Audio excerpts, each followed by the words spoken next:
أعوذ بالله من الشيطان الرجيم بسم الله الرحمن الرحيم واعتصموا بحبل الله جميعا ولا تفرقوا আল্লাহ বলেন, তোমরা আমার রশিকে শক্ত মজবুত ভাবে ধারণ করো, পরস্পর বিচ্ছিন্ন হয়ে যেও না। তার মানে আল্লাহ নিজেই বললেন, আমার কোরআনকে মানার ব্যাপারে তোমরা বিচ্ছিন্ন হবে না। কোরআন মানার ব্যাপারে সকলেই ঐক্যবদ্ধ থাকবে। এ ব্যাপারে বিভিন্ন দলে বিভক্ত হওয়া যাবে না। তাহলে আমি এই কথাটা এখানে রাখি, আমি একটু পূর্ব দিকে চলে গেলাম, পূর্বের ঘটনার দিকে চলে গেলাম। রাসূল সাল্লাল্লাহু আলাইহি সাল্লামের নবুয়তের দিক হলো দুইটা, একটা হলো মাক্কি যুগ, একটা হলো মাদানী যুগ। রাসূল সাল্লাল্লাহু আলাইহি সাল্লাম মাক্কিতে 13 বছর দাওয়াত দিয়ে মাত্র 75 জন মানুষ ইসলাম গ্রহণ করেছে। আরও ইসলাম গ্রহণ করেছিল, কিন্তু পুরোপুরি ইসলাম এরা গ্রহণ করেছিল। তারপরেও হিজরত করে যখন মদিনায় আসলেন, তখন প্রশ্ন করা হলো যে রাসূল সাল্লাল্লাহু আলাইহি ওয়াসাল্লাম মাক্কি জীবনের নামাজ কি রকম ছিল। আয়েশা বলেন, প্রথমে 2 রাকাত তার উপর নামাজ ফরজ হয়, তারপরে আর 2 রাকাত। এই যখন তিনি দাওয়াতি কাজে থাকতেন তখন বাহিরে গেলে 2 রাকাত পড়তেন, বাড়িতে আসলে 4 রাকাত পড়তেন, আবাসে আসলে 4 রাকাত পড়তেন। এটা ছিল মক্কার শরীয়ত, ওইটুকুই হলো ইবাদত ছিল। আর আশুরা রোজা ছিল 3টা, এটাই ছিল মক্কি জীবনের ইবাদত। সেখানে কোনো শরীয়তের বিধিবিধান আসেন নাই। হিজরতের পরে 5 ওয়াক্ত নামাজ ফরজ হলো। তখন আল্লাহর নবী বললেন, তোমরা এই 5 ওয়াক্ত নামাজ যদি ঠিকভাবে পড়ো আর এই আমলটা যদি করতে থাকলো, তোমাদের সব আমল ঠিক হয়ে যাবে। হাদিস বর্ণিত হয়ে গেল। হিজরতের 5 দিনের মাথায় জানাজার নামাজ ওয়াজিব হয়ে গেল। এখন কেউ মারা গেলে জানাজার নামাজ পড়তে হবে। 5 দিনের মাথা কেবলা পরিবর্তন হলো। সূরা বাকারার 142-144 নম্বর আয়াত দিয়ে কেবলা ছিল বাইতুল মুকাদ্দাসের দিকে, মক্কা শরীফের দিকে ফিরিয়ে দেওয়া হলো। যখন যেখানে তারা ছিলেন সঙ্গে সঙ্গে তারা মক্কার দিকে মুখ করে নামাজ পড়া শুরু করলেন। এই যে ধীরে ধীরে আইনগুলো পাশ হলো। শরীয়তের বিধানে এখনো কোনো পাশ হয় নাই, খালি শুধু এইটুকুই আসলো 7 দিনের মাথায়। 7 দিনের মাথায় জুমার নামাজ পড়ার ফরজ হয়ে গেল। আমি এই কথাটা বলে আপনাদের বুঝাতে চাচ্ছি। তাহলে রাসূলজি বললেন, এই রমজানের রোজা 2য় হিজরিতে শাবান মাসের শেষের দিকে বলা হলো, ইয়া আইয়ুহাল্লাযীনা আমানু কুতিবা আলাইকুমুস সিয়ামু কামা কুতিবা আলাল লাযীনা মিন ক্বাবলিকুম লাআল্লাকুম তাত্তাকুন। হে ইমানদারগণ, তোমাদের উপর রোজা ফরজ করা হলো যেমন তোমাদের পূর্ববর্তীদের উপর রোজা ফরজ ছিল।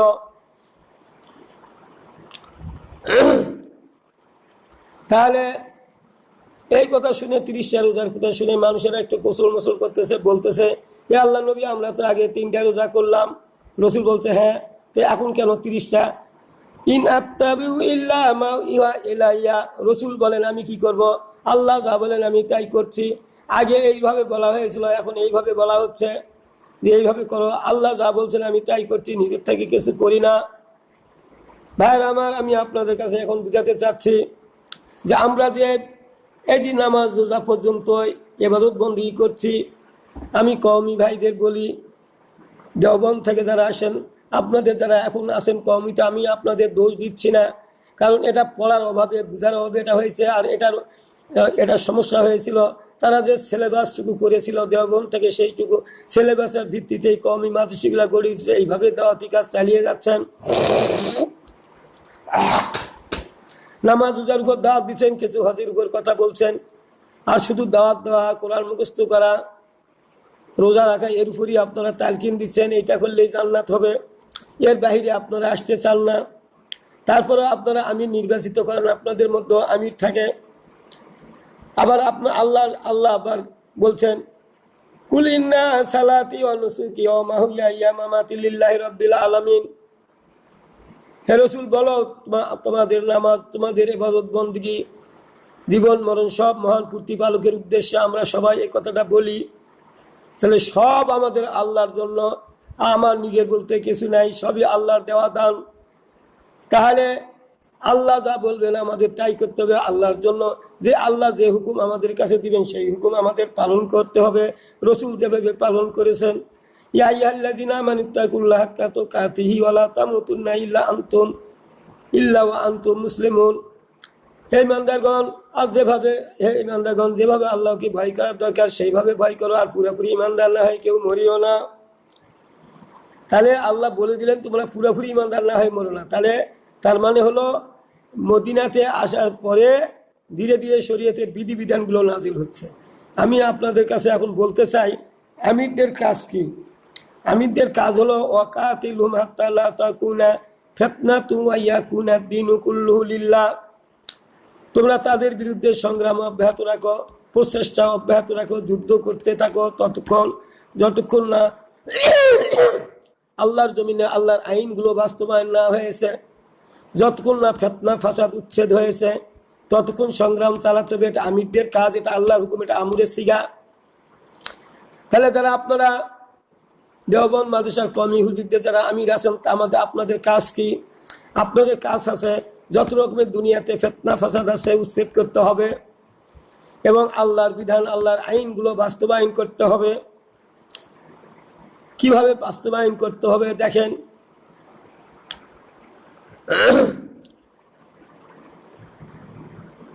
তাহলে এইখানে আমরা যদি বলি যে আল্লাহ আমরা শরীয়তের বিধানগুলো কায়েম করবো, তাহলে শরীয়তের বিধানগুলো কিভাবে আসলো আমি একটু আপনাদের বুঝাই দেই। বদর যুদ্ধ হলো 2য় হিজরির রমজান মাসে, 17 রমজানে যুদ্ধ হয়েছিল। আমি এদিকে যাচ্ছি না, আমি তার 1 বছর পরে আমি যাচ্ছি। উহুদ যুদ্ধ হয়েছিল 3য় হিজরি সোয়াল মাসে, সোয়াল মাসে যখন যুদ্ধ হলো, আমাদের একটু ভুলের কারণে আমাদের পরাজয় হয়েছিল। ৭৬ জন সাহাবী শহীদ হয়েছিল, রসুলের হেলমেট ভেঙে গিয়েছিল, রসুলের মাথা দিয়ে রক্ত বের হয়েছিল, অনেক সাহাবীরা ক্ষত বিক্ষত হয়েছিল, অনেক আহত হয়েছিল। এই আহত হওয়ার পরে 2 মাস পর 2.5 মাস পর রসুল সাল্লাল্লাহু আলাইহি ওয়াসাল্লাম জাবির রাদিয়াল্লাহু তাআলা আনহুকে সঙ্গে নিয়ে তিনি গেলেন কোথায়? সফওয়াত নামে, মদিনার এক সফওয়াত নামে গ্রামে যাই উঠলেন। তখন এক মহিলা জানতে পারলো রসুল সাল্লাল্লাহু আলাইহি ওয়াসাল্লাম আমাদের গ্রামে এসেছে। এই কথা শুনে ওই মহিলা তার 2টি কন্যা সন্তানকে নিয়ে তড়িঘড়ি করে রসুলের কাছে আসলেন। আসে বললেন, হে আল্লাহর নবী, এর পিতা কাইস, মানুষ তাকে আর পিতার নাম হলো সাদ ইবনে রবি, মানুষেরা কাইস বলে ডাকতো। এর পিতা উহুদ যুদ্ধে শহীদ হয়েছে, আর এই সুযোগ নিয়ে তার চাচারা আমাদের সমস্ত সম্পত্তি দখল করে নিয়েছে। আমি মেয়ে দুটাকে যে বিবাহ শাদী দিব, একটা কানা করিও আমার কাছে নাই। হে আল্লাহ নবী, আপনি এটার একটা ফয়সালা করে দিন। আল্লাহ নবী বলেন, মা, আমার কাছে তো এই ধরনের কোনো ফয়সালা আসে নাই, একটু দেরি করো, দেখি আল্লাহর পক্ষ থেকে কি আসে। এটা হলো মুহররম মাসের 4th হিজরি, মুহররম মাসের প্রথম দিকের ঘটনা। 2-4 দিনের মধ্যে সূরা নিসার 11, 12, 13, 14 নম্বর আয়াত নাজিল করে দিয়ে ফরাজি আইন প্রথম পাশ হয়ে যায়। বলা হলো এক ছেলে যতটুকু পাবে, 2 মেয়ে ততটুকু পাবে। আর যদি মেয়ে 2-এর অধিক হয় তাহলে মোট সম্পত্তি 3 ভাগে 2 ভাগ মেয়েরা পাবে, 1 ভাগ ফৌত হিসেবে অন্যরা পাবে। আমি এইটুকুই আপনাদের বলে আমি অন্যদিকে নিয়ে যেতে চাই। তাহলে এই যে ফরাজি আইন পাশ হয়ে গেল, তখন আল্লাহ নবী বললেন, তোমরা এখন থেকে যদি কেউ কোনো ওয়ারিশকে তার ওয়ারিশ থেকে বঞ্চিত করো, সম্পদ থেকে বঞ্চিত করো, আল্লাহ তাআলা কিয়ামতের ময়দানে তাকে জান্নাতের ওয়ারিশ থেকে বঞ্চিত করবেন। এই কথা যখন সুরসার হয়ে গেল, তখন অনেক মানুষেরা দৌড়াদৌড়ি করে আসলো, অনেক সাহাবীগণ। তারা বলল, হে আল্লাহর নবী, আমরা তো জমাজমি কম বেশি করেছি, অনেকে কম বেশি হয়েছে, তাহলে আমাদের কি হবে? আল্লাহ নবী বললেন, দেখেন এখানে বুঝতে হবে এটা ঘটনা কখন। তাহলে 17 বছরের প্রথম নবুয়তের জীবনের 17 বছরের প্রথমেই হিজরতের 4th বছরের প্রথম মাসেই এই আইনটা পাশ হয়ে গেল। যে তাহলে ওই যে বহুত যুদ্ধে 76 জন সাহাবী মারা গিয়েছিল, এদের সয় সম্পদ কিভাবে বন্টন হবে, এই কারণে আইন পাশ করার দরকার ছিল। সেই জন্য আল্লাহ তাআলা প্রয়োজনে এই আয়াতগুলো নাজিল করে দিয়ে রসুলকে পরিষ্কারভাবে জানিয়ে দিলেন যে এখন থেকে কাউকে ঠকাইতে পারবো না, এখন এই নিয়মে বিচার ফয়সালা করতে হবে। রসুল সাল্লাল্লাহু আলাইহি ওয়াসাল্লাম সাহাবীদেরকে বললেন, তোমরা ভয় করো না, ভয়ের কিছু নাই। তোমরা যে ইতিপূর্বে যে বন্টন করেছ, ভাগ করেছে, এর জন্য আল্লাহর কাছে তোমাকে জবাবদিহি করতে হবে না। এখন থেকে এই আইন পাশ হলো, এখন থেকে তোমাকে আল্লাহর কাছে আল্লাহর আইনে বিচার ফয়সালা করেছে কিনা এর জন্য জবাবদিহি করতে হবে, এখন থেকে কম বেশি করা যাবে না।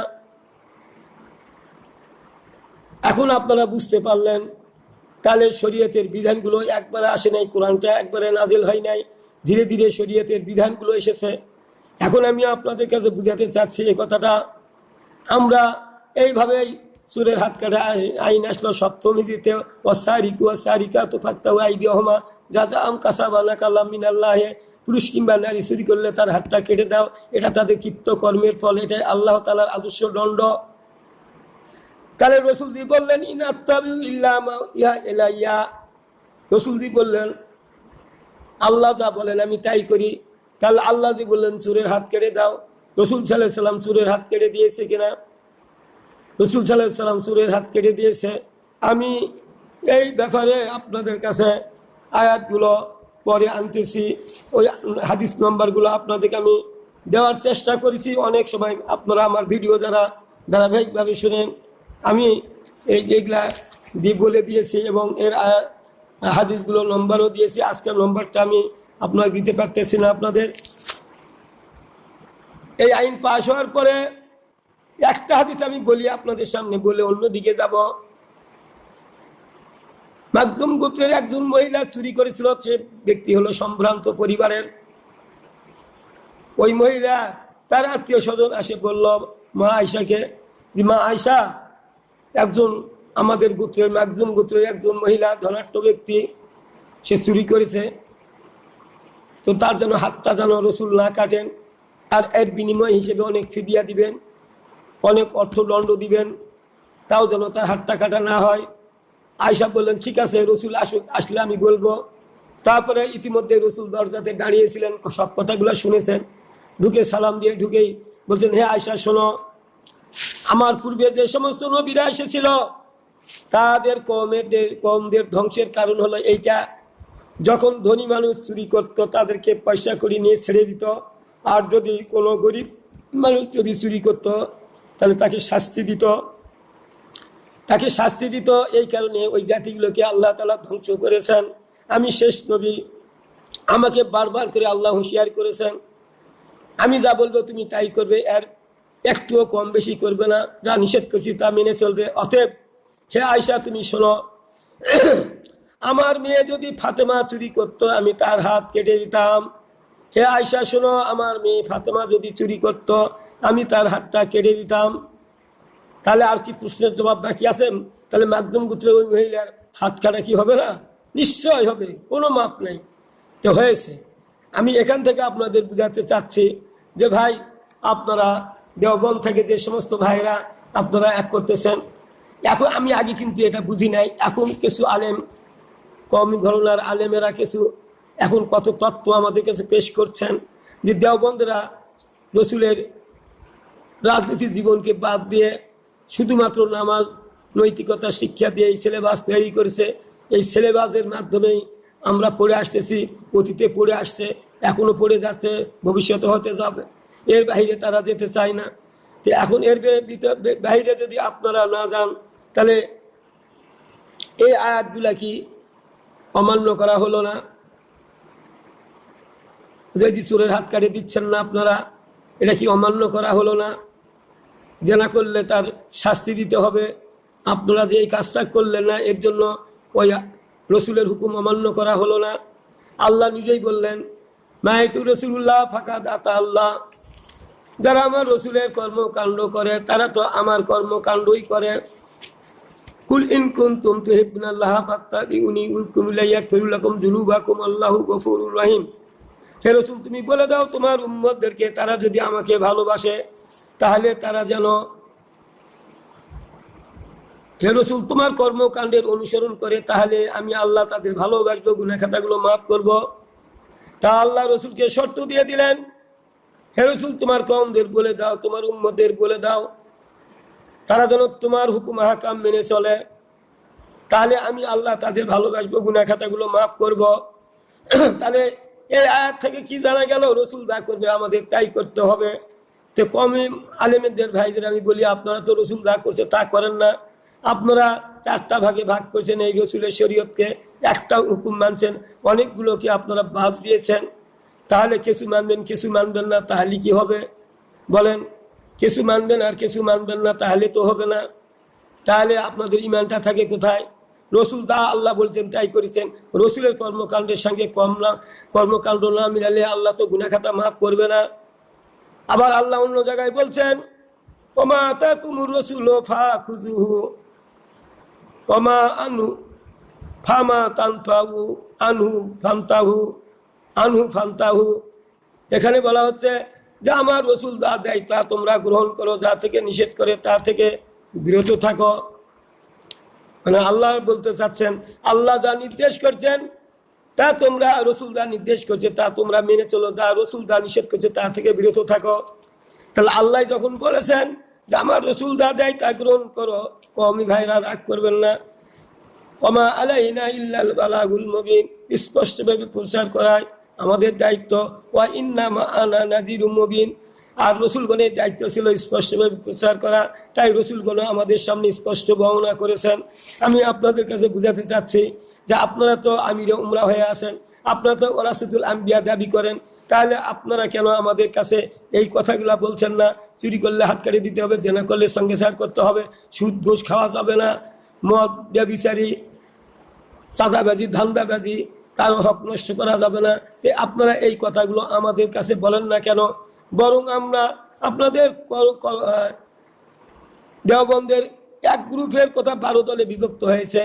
দেওবন্দ এক দলের কথা হলো কলমা যদি দিলে বসাতে পারেন, একবার কলমা দিলে বসাতে পারেন তাহলে আপনি জান্নাত পেয়ে যাবেন। যেমন রসুল সাল্লাল্লাহু আলাইহি সাল্লাম কলমা বসাতে পারিছিলেন, তার সাহাবীগণ কলমা বসাতে পারিছিলেন বলেই তিনি দুনিয়াতে বিজয়ী হয়েছিলেন।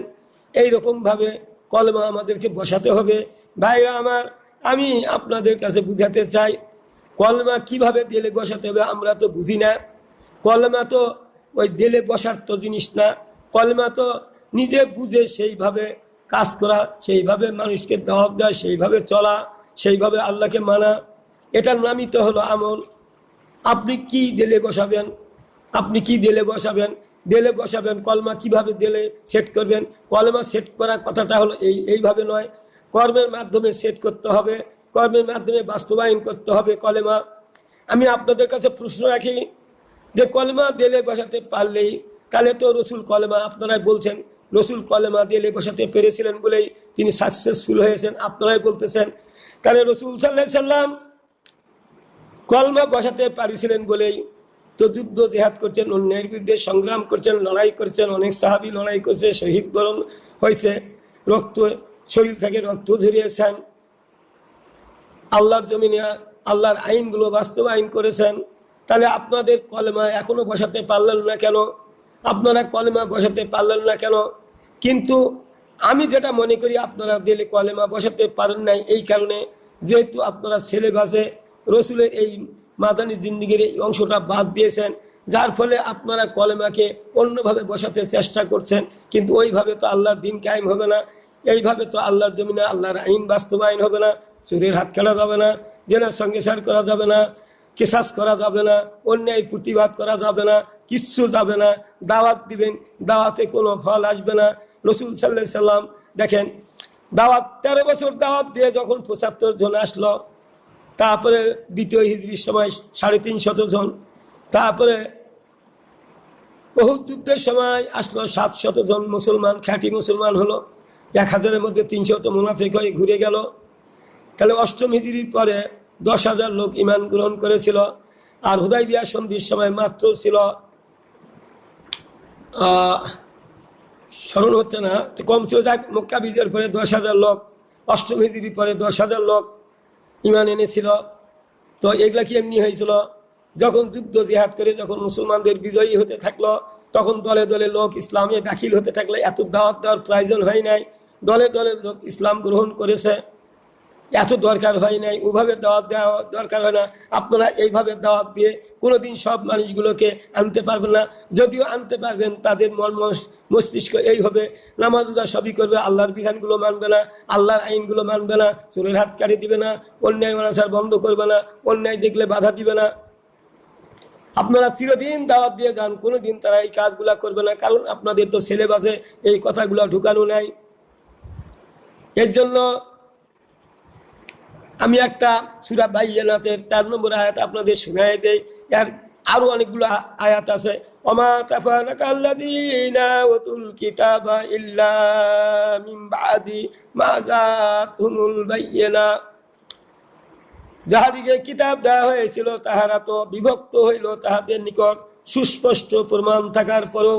এই যে কিতাব থাকার পরও বিভক্ত হয়ে গেল বিভিন্ন দলে। আমাদের কাছে কোরআন আছে, অথচ আমরা বিভিন্ন দলে বিভক্ত হয়ে যাচ্ছি। আবার অন্য জায়গায় বলছে, হে রসুল, তোমরা তোমার কওমেরা যেন তাদের মতো হয়ে না যায় যারা ইতিপূর্বে আমার কিতাবের কথা না মানার কারণে তারা ধ্বংস হয়েছে। তোমার উম্মতেরা যেন এই ধরনের আচরণ না করে। তাহলে ভাইরা আমার, আপনারা কেন রসুলের পুরাপুরি জিন্দিগি মানতে চাচ্ছেন না, বেলে কলমা বসাতে চাচ্ছেন? অথচ আল্লাহর রসুল বলেছেন, আল্লাহ নিজেই বলছেন, ইয়া আইয়ুহার রাসূল বাল্লিগ মা উনজিলা ইলাইকা মির রাব্বিক, হে রাসূল, তোমার রবের পক্ষ থেকে যা নাযিল করা হলো তা তুমি স্পষ্টভাবে মানুষের সামনে প্রচার করো। তাহলে কোরআন দিয়ে আমাদের দাওয়াত দিতে হবে। কোরআন যদি রসুল, আল্লাহ আরো বললেন, আই আল্লাম তাফাল, হে রসুল, তুমি যদি এই কাজটা না করো, সকলের কাছে পৌঁছে না দাও, ফামা বাল্লাগতা রিসালাতাহু, তাহলে তোমার যে নবী যে দায়িত্ব দিয়েছে সে দায়িত্ব পালন করলে না। তাহলে রসুল সাল্লাল্লাহু আলাইহি ওয়াসাল্লাম কি বসেছিলেন? সব দায়িত্ব পালন করেছেন, পুরাপুরিভাবে পালন করছেন রসুল, একটিও বাদ দেন নাই। তা আপনারা কেন বাদ দিচ্ছেন? রসুলের কর্মকাণ্ডের কিছু মানছেন, কিছু মানছেন না কেন? সাহাবীগণ তো পুরাপুরিভাবে রসুলের অনুসরণ করেছেন। তাই আমি আপনাদের সামনে বুঝাতে চাচ্ছি, রসুল কি বলেছেন দেখেন।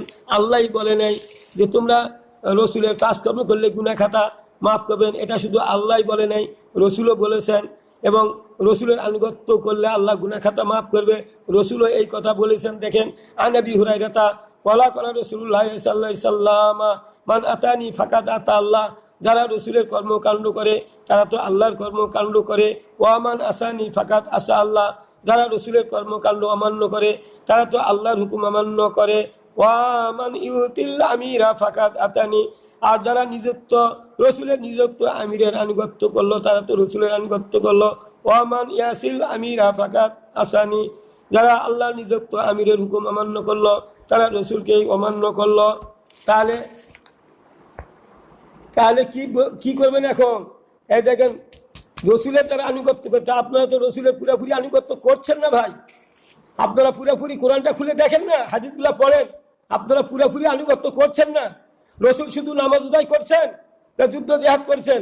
তো রসুল যা করেছে সেই কাজগুলো করলেই গুনাহ খাতা মাফ করবে। তা আপনারা যে কিছু মানছেন কিছু মানছেন না, তাহলে আপনাদের গুনাহ খাতা কিভাবে মাফ হবে বলেন? এটা আমার কথা নয়, এটা তো আল্লাহর কথা।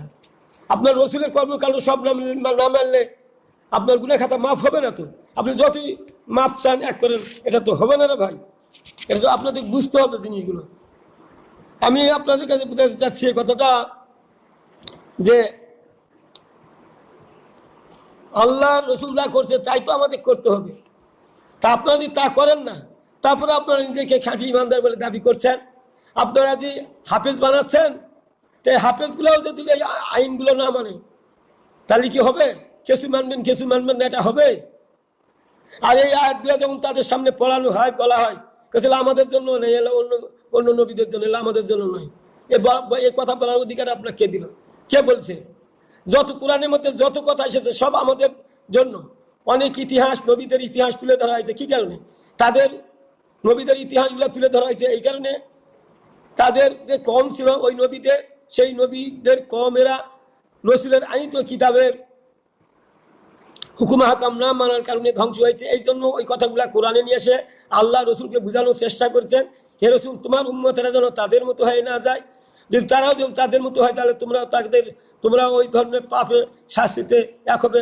রসুল দোয়া করেছিলেন যে অন্য নবীদের কমদের যেভাবে ধ্বংস করেছ, হে আল্লাহ, আপনি আমার কমকে এভাবে ধ্বংস করেন না। আল্লাহ এই দোয়া কবুল করেছিল বলেই ধ্বংস করে দিবেন না, তবে গুনাহটা তাদের মতনই হবে। আমি আপনাদের কাছে বুঝাতে চাচ্ছি, আপনারা তো অন্যায় কাজ দেখলে বাধাও দেন না। বাধা দিতে হবে একথা কোনোদিন চিন্তাও করেন না। তাহলে এই অবস্থায় মরে গেলে হাদিস দি রসুল বলছে তারা হবে কি? মুনাফিকের চিহ্ন নিয়ে মৃত্যুবরণ করবে। আন আবি হুরায়রা আনি নবী সাল্লাল্লাহু আলাইহি সাল্লাম আল্লাহ ইয়াকজু আল্লাহ ইয়াদুজ বি নাফসি মা তাআলা সুবাতি মিনান নাফা, যারা অন্যায় কাজ হতে দেখলো বাধা দিল না, বাধা দিতে হবে কথা কোনদিন চিন্তাও করলো না, এই অবস্থায় মৃত্যুবরণ করলে তারা মুনাফিকের চিহ্ন নিয়ে মৃত্যুবরণ করবে। আপনারা কোনদিন অন্যায় কাজে বাধা দেন? দেন না, বাধা দেওয়ার চিন্তাও করেন না। তাহলে আর যারা অন্যায় করে তাদেরকে সমর্থন করেন, যারা অন্যায় কাজ করে, যারা মানুষের ধন সম্পদ লুটে ফুটে খায়, যারা সন্ত্রাসী করে রাহাজানি করে তাদেরকে সমর্থন দেন। ভাইরা আমার, আপনারা এর থেকে সরে আসেন। অনেক কোরআনের আয়াত হাদিসকে আপনারা অমান্য করে চলেছেন, আর মুখে বলেন যে আমরা ঠিক দল, অমুকটা দল নয়, সঠিক দল নয়, এক দল নয়। এগুলা বলেন কেন? আপনি নিজেরটাকে হাসতে দেখেন, আপনি নিজে কি করছেন? আপনি তো নিজেই তো সঠিক পথে নেই, আবার পরে ভুল ধরেন।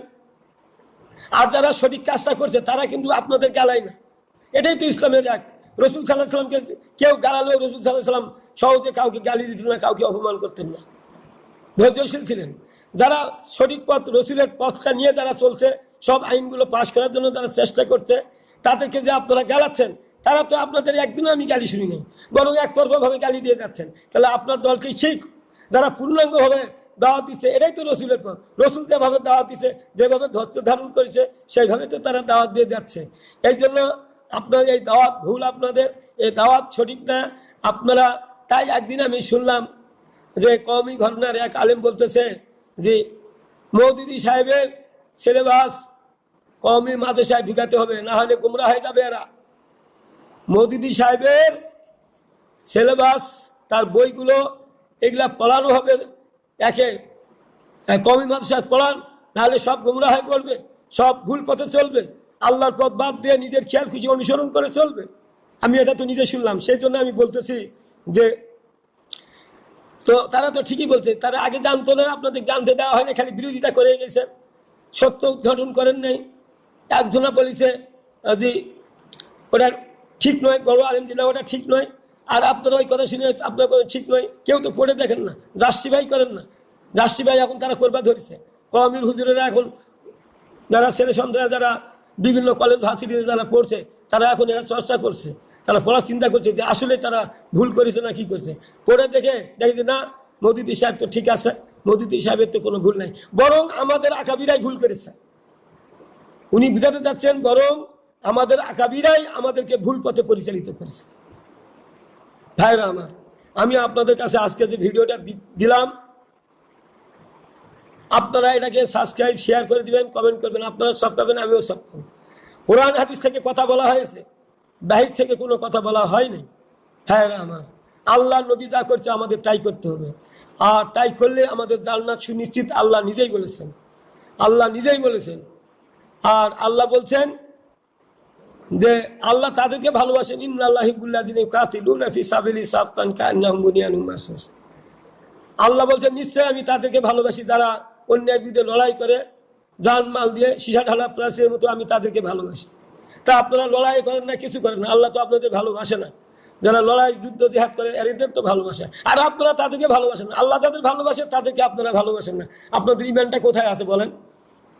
আল্লাহ বলছে এই কাজগুলা যারা করে তাদেরকে আমি ভালোবাসি, আর যারা এই কাজগুলা করে তাদেরকে আপনারা ঘৃণা করেন। তাদেরকে ঘৃণা করা মানে আল্লাহর হুকুমকেই আপনারা ঘৃণা করেন, কিছু মানেন কিছু মানেন না। অথচ আপনারা কোরআন মুখস্থ করেন, কোরআন হাফেজ বানান, অনেক কথা বলেন। এগুলা বলে কাম হবে না ভাই, অর্থ বুঝে পড়তে হবে। আমরা বাংলা ভাষাভাষীর লোক, বুঝে পড়তে হবে, সেইভাবে আমল করতে হবে, সেইভাবে রসুলের সাহাবীদের চিন্তা চেতনার মাধ্যমে আমাদেরকে সেই চিন্তা চেতনা একটা করে আমাদের তাদের কর্মসূচিগুলো বাস্তবায়ন করতে হবে, করার চেষ্টা করতে হবে। সেটা বাস্তবায়ন হোক আর না হোক, তবুও আমরা আল্লাহর জমিনে আল্লাহর বিধান কায়েমের জন্য চেষ্টা করছি। এই জন্য অবশ্যই আমাদের কিয়ামতের ময়দানে আল্লাহর কাছে ওজর পেশ করার মতো এক থাকবে, কিন্তু আপনাদের হাতে তো ওজর পেশ করার কিছুই থাকবে না। আপনারা না করেছেন আল্লাহর দিন আনার জন্য, না করছেন অন্যায় কাজে বাধা দেওয়ার জন্য, না আল্লাহর আইনে বিচার করার জন্য, কিচ্ছু করেন নাই। কোনো চোরের হাত কাটার ব্যবস্থা গ্রহণ করেন নাই, চিকিৎসার ব্যবস্থা করেন নাই, সুদ ঘুষের সঙ্গে মানুষ জড়িত হয়ে গেল, তারও কোনো ব্যবস্থা করেন নাই, কিচ্ছু করেন নাই। খালি খাও দাও, ফুর্তি করার এই কাজগুলা করে বেড়াচ্ছেন আপনারা। আমি আপনাদের কাছে হুঁশিয়ার করছি, আপনারা বেশি কিছু করবেন না, আপনারা ফিরে আসুন তওবা করে। আল্লাহ অবশ্যই মাফ করবেন। আল্লাহুম্মা আমিন।